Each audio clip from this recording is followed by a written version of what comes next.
Penyakit kanker ini adalah penyakit yang sangat sebagai pembunuh nomor 2 setelah jantung koroner, Pak. Jadi ini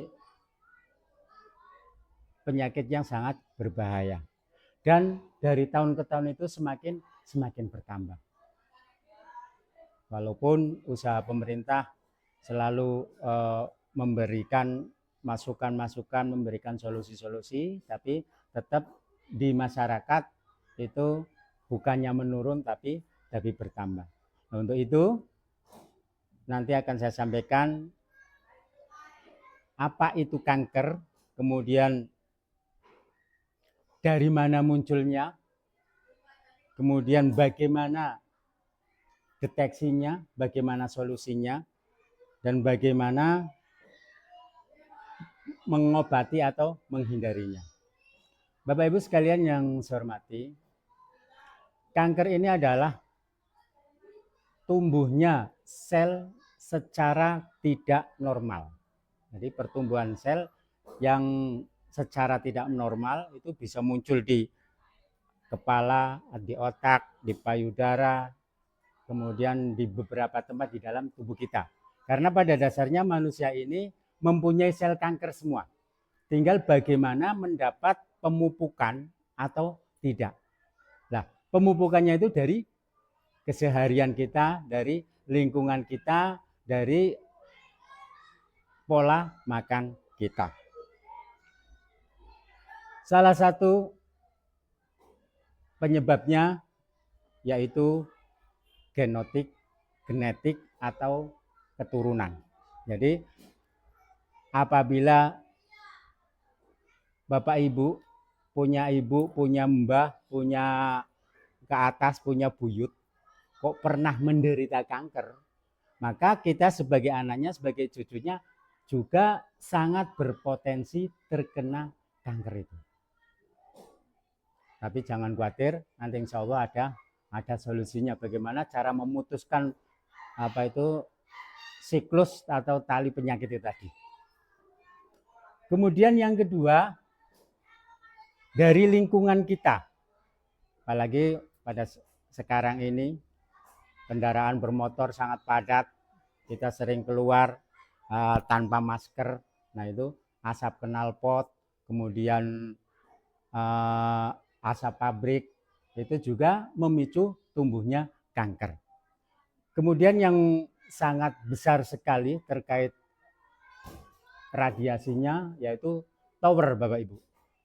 Tower itu sangat besar sekali sehingga pengaruhnya itu lebih kepada kanker otak. Artinya ketika kita berada di lingkungan tersebut kita harus berjaga-jaga, harus berhati-hati. Kemudian faktor yang selanjutnya yaitu faktor lingkungan hidup atau faktor pergaulan. Ini biasa terjadi di kota-kota di mana di sana pergaulan sangat bebas. Antara lain berganti-ganti pasangan, itu juga penyebab tumbuhnya penyakit yang berbahaya. Kemudian yang selanjutnya yaitu dari pola makan. Nah, ini dari pola makan ini tanpa kita sadari itu sangat sebagai pemupuk tumbuhnya sel kanker. Bahwa kita ini, apalagi anak-anak, kadang untuk makanan-makanan atau minuman itu lebih memilih yang instan, yang praktis. Misalnya mau ngeteh yo enak, langsung teh pucuk saja, ngeten niku. Nah, terus yang sangat populer itu mie instan. Pak di sini ada yang suka mie instan, Bu? Semuanya suka. Nah, tinggal masa jam 2 kruyuk-kruyuk nggih Bu. Ke warung juga susah kayak gitu. Nah, paling enak rebus mie instan tadi. Nah, namun perlu diketahui bahwa di dalam mie instan kandungan kimianya sangat tinggi. Di sana ada bahan pengawet, kemudian ada pewarna, itu yang menjadi pemicu. Nah, terus bagaimana apa nggak boleh? makan mie. Nah, ini yang perlu nanti bisa diingat-ingat. Boleh Bapak Ibu sekalian, yang penting cara masaknya benar, kemudian cara makannya, durasi makannya juga benar. Yang pertama, cara masaknya. Jadi mie instan ini harus kita masak dengan cara yang benar. Di antaranya, ambil 1 buah tomat. Tomat sayur itu, Bu. Belah jadi 2, direbus bareng sama mie, sama airnya. Nah, setelah matang, mie-nya diangkat, airnya dibuang. Nanti diganti air yang baru. Termasuk tomatnya juga dibuang, Bu. Karena fungsi tomat ini untuk menyerap racun-racun atau bahan kimia yang ada mie tadi. Tomat adalah salah satu buah-buahan yang antioksidannya sangat tinggi. Kalau seperempat kecil sedikit sekali ya, Bu. Misalnya setengah liter kira-kira 1 genggam segini. Oke, 1 genggam arang batok ya, Bu, batok kelapa. Nah, itu dapat menyerap tadi noda-noda atau kotoran-kotoran atau tadi yang membuat menjadi keruh tadi, maka akan menjadi murni kembali. Oke, nah nanti habis itu disaring, tutup kembali.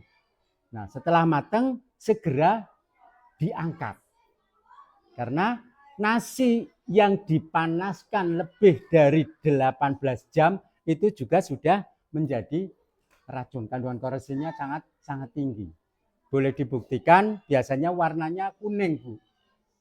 Itu kayak nopo ayam mawon pun boten patos anu, Bu. Lagi kadang kita masih telaten, pagi-pagi digoreng meneh malah gorengnya nganggo minyak jelantah kangge sarapan itu. Nah, itu sumber penyakit. Nah, itu. Lah, makanya tadi yang paling banyak selama ini kita di masyarakat sudah matang itu ya masih nancep aja itu, masih nancep aja sampai nasinya habis. Nah, itu sangat tidak sehat, Bu. Kemudian kira-kira 2 atau 3 menit direndam, nah terus habis itu dicuci lagi baru dimasak. Dimasak dulu, Bu. Maka akan menjadi sayuran yang sehat. Nah, itu, Bu. Jadi sebenarnya penyakit ini muncul karena itu tadi, terpupuk oleh keseharian kita.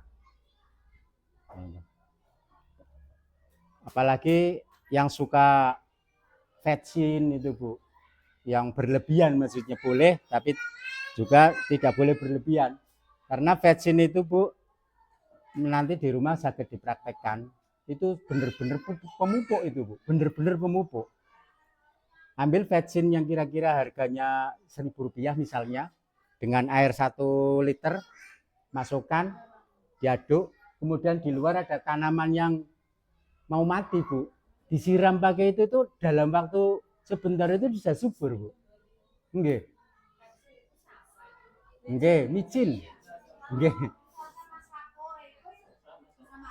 Iya, cuman enggak 100%, Bu. Kalau itu sudah ada campuran bumbunya. Artinya kalau sudah pakai roiko ya enggak usah pakai vetsin gitu. Nggih. Nggih. Biange nggih. MSG-nya itu. Nah, itu. Paseh nggih. Ini bapak-bapak sama ibunya, suami istri ini mau kondangan misalnya ke Pucang misalnya. Nah, dilalah ibu dandan terus Pak bonceng ngono kuwi ketinggalan, Bu. Bapake mangkat dhewean. Sampai sana di pertengah jalanan itu ingat, waduh, istriku ketinggalan. Itu tinggal bae, Bu, ben lah gampang sesuk gitu. Coba bayangkan kalau HP yang ketinggalan kira-kira gimana? Balik lagi. Nah, itu. Apa meneh kuncine ora dikunci nggih, Pak. Wah. Rawan. Nah, itu. Nah, sedangkan radiasinya sangat tinggi sekali. Jadi ada satu percobaan sudah banyak yang sudah melakukan, Bu. Ini khususnya untuk bapak-bapak. Biasanya bapak-bapak sing bos itu kan HP-nya nggak cukup satu sih Bu, karena faktor banyak yang menghubungi. Nah, 2 HP jejer ngeten iki semuanya diaktifkan dalam waktu 60 menit, di tengahnya dikasih telur Bu, itu telurnya bisa matang. Saking panasnya si HP ini, saling apa saut-sautan apa ini bahasanya. Enggak. Enggak. Nah, jadi yang perlu kita sampaikan bagi bapak-bapak ini khususnya Pak, kalau punya HP 2, jangan sampai dikantongi kanan satu kiri satu Bu. Itu nanti bahaya itu telur yang di tengahnya itu bisa matang itu. Ya sangat berbahaya sekali. Nggak boleh disimpan, nyimpen misalnya ibu-ibu saking seringnya, di saku biasa naruh apa namanya duit ini terus main kantongi saja, itu sangat berbahaya sekali. Nah, kalau malam misalnya mau bobo biasanya WA-an, lihat-lihat TikTok kan, kemudian kalau ngantuk langsung masukin ke dalam bantal. Itu semalaman radiasinya bekerja. Dan ambil 9 lembar daun sirih, kemudian kalau dipancing ya, pancinya itu kalau bisa yang stainless, airnya kira-kira 1,5 gayung atau 2 gayung Bu. Rebus sampai mendidih. Nah setelah mendidih diamkan sampai hangat, lalu ambil baskom. Nah ini baskomnya relatif Bu, yang kira-kira merasa besar ya baskomnya yang besar. Nah, jadi jangan dicampuri dengan air yang belum direbus. Setelah hangat-hangat kuku, ojo panas-panas, masuk nih Bu. Terus masuk Bu, kakinya nggak usah. Maaf, pantatnya yang masuk ke baskom, okay, sampai itunya terendam Bu. Okay. Jadi tidak hanya sebatas buat cebok saja, tapi untuk rendaman. Di antara 5 sampai 7 menit saja. Dan itu dilakukan tidak boleh terus-menerus. Seminggu hanya boleh 2 kali saja. Nah, manfaatnya bagi anak remaja yang misalnya sering keputihan, yang normal kan sama nggih Bu. Lah ini misalnya gede sebelah, nggih sangklir. Nggih. Nengen kula sangklir niku sandal wae biasane. Nggih. Kemudian wanita yang menggunakan silikon, kurang mancung misalnya dikasih silikon biar mancung. Itu potensinya sangat tinggi. Nah, yang suka menggunakan BH yang ada kawatnya. Nggih. Nah, kemudian tanda-tandanya terjadi perubahan bentuk payudara, Pak, dari warnanya itu dari yang normal itu ke merah kecoklatan, kemudian pori-porinya tebal seperti itu. Ada hand body ya, atau baby oil, oleskan di tangan, terus puter-puter pelan-pelan Bu, seperti ini. Santai saja, set gini. Kalau di situ kok dirasakan semacam gerenjelan, kayak ada pasir, kecil saja Bu, oke. Ada pasir, kretek-kretek kayak gitu misalnya, maka itu sudah ada gejala kanker payudara. Kemudian yang selanjutnya, putingnya masuk. Nah sini apa mendelep. Nah itu, putingnya masuk ke dalam. Nah, terus yang selanjutnya ketika kita tangannya seperti ini Bu, ya, antara ketiak dan puting ini di tengahnya ada cekungan. Antara ketiak dan payudara di sininya Bu, kayak ada tarikan kayak gitu. Oke. Prakteknya di rumah Bu nanti. Dan anu Bu, nanti pas praktek itu ya sendiri, nek bapak sing praktek malah ora sida. Nah itu, jadi itu tanda. Kalau sudah dirasakan tadi tanda-tanda gejala-gejala tersebut, segera lakukan pengobatan. Nah,